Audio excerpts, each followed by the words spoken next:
Sahabat setia Gowor yang dikasih Tuhan, Shalom. Hari ini adalah Rabu 11 Agustus 2021, peringatan wajib Santa Clara Perawan. Selamat pesta nama untuk saudari-saudari sekalian yang merayakannya, juga untuk suster-suster kongregasi Klaris. Santa Clara adalah putri bangsawan yang lahir di Assisi, Italia pada 16 Juli tahun 1194. Ketika ia dewasa, ia sangat tertarik dengan kisah hidup seorang suci, yakni Santo Fransiskus dari Assisi, yang meninggalkan hidup keduniawian untuk mengikuti Tuhan secara total. Clara bertanya dalam dirinya, mengapa cita-cita dan cara hidup yang mulia itu tidak bisa dijalankan oleh perempuan?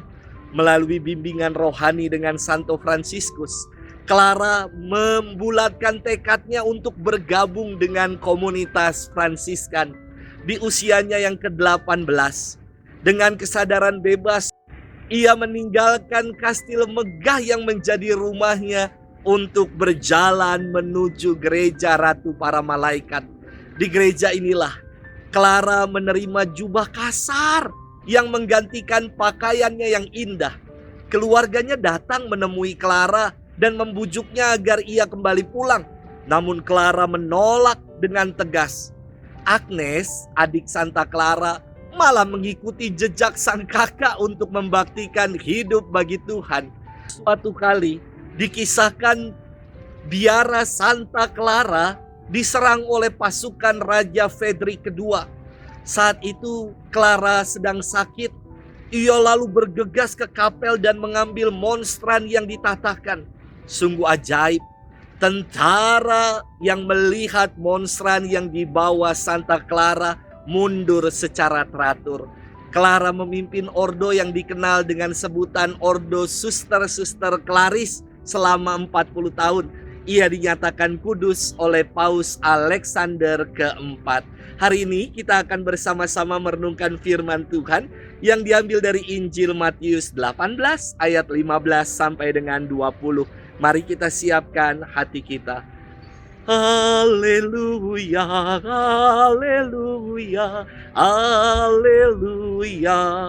Allah mendamaikan dunia dengan dirinya dalam diri Kristus dan mempercayakan warta perdamaian kepada kita.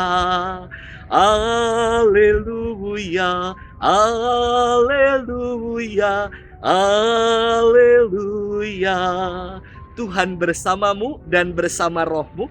Inilah Injil Yesus Kristus menurut Santo Matius. Dimuliakanlah Tuhan. Sekali peristiwa Yesus bersabda kepada murid-muridnya, apabila saudaramu berbuat dosa, tegurlah dia di bawah 4 mata. Jika ia mendengarkan nasihatmu, engkau telah mendapatkannya kembali. Jika ia tidak mendengarkan dikau, bawalah seorang atau 2 orang lain, supaya atas keterangan 2 atau 3 orang saksi, perkara itu tidak dapat disangsikan. Jika ia tidak mau mendengarkan mereka, sampaikanlah soalnya kepada jemaat. Dan jika ia tidak mau juga mendengarkan jemaat, pandanglah dia sebagai orang yang tidak mengenal Allah atau seorang pemungut cukai. Aku berkata kepadamu, sungguh, apa yang kalian ikat di dunia ini akan terikat di surga, dan apa yang kalian lepaskan di dunia ini akan terlepas di surga. Dan lagi aku berkata kepadamu, jika 2 orang di antaramu di dunia ini sepakat meminta apapun, permintaan mereka itu akan dikabulkan oleh Bapakku yang di surga.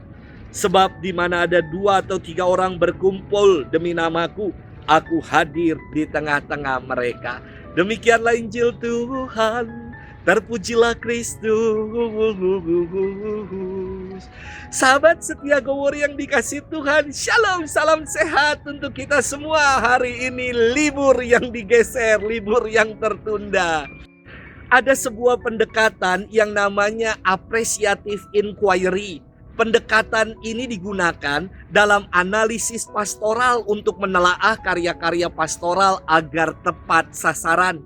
Kalau dulu dikenal dengan pendekatan SWOT, kini weakness dan threat atau kelemahan dan ancaman diubah menjadi SWOR, yakni apresiasi dan result. Metode ini baik karena tidak hanya berfokus mencari kelemahan dan cacat celah, namun berorientasi pada pengembangan dan peningkatan strategi pastoral yang semakin relevan. Sahabat setia Gowori yang dikasihi Tuhan, firman Tuhan hari ini mengajak kita untuk menjadi pribadi-pribadi yang korektif.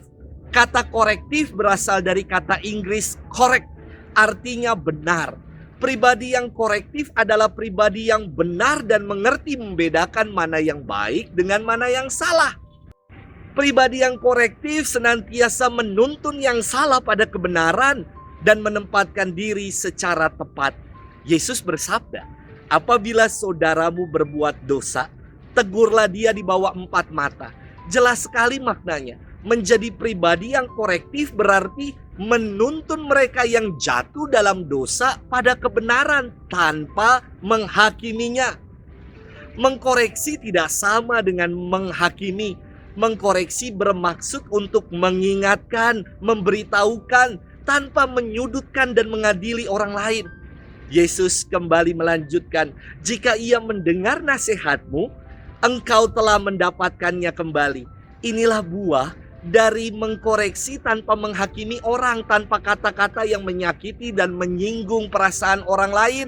Lantas, bagaimana dengan mereka yang malas tahu, kata anak-anak Papua, atau mereka yang tetap membandel dalam dosa?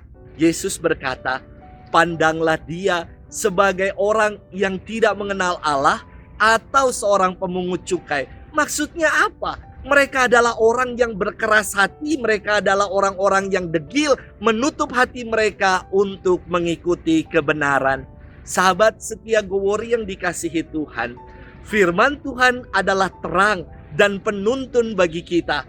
Kita diajak untuk hidup yang benar, korek, dan menjadi pribadi-pribadi yang korektif, yakni pribadi yang mau mengayomi, yang mau menuntun, mengingatkan, agar semua berjalan pada jalan keselamatan Tuhan. Tuhan memberkati kita selalu dalam nama Bapa dan Putra dan Roh Kudus. Amin.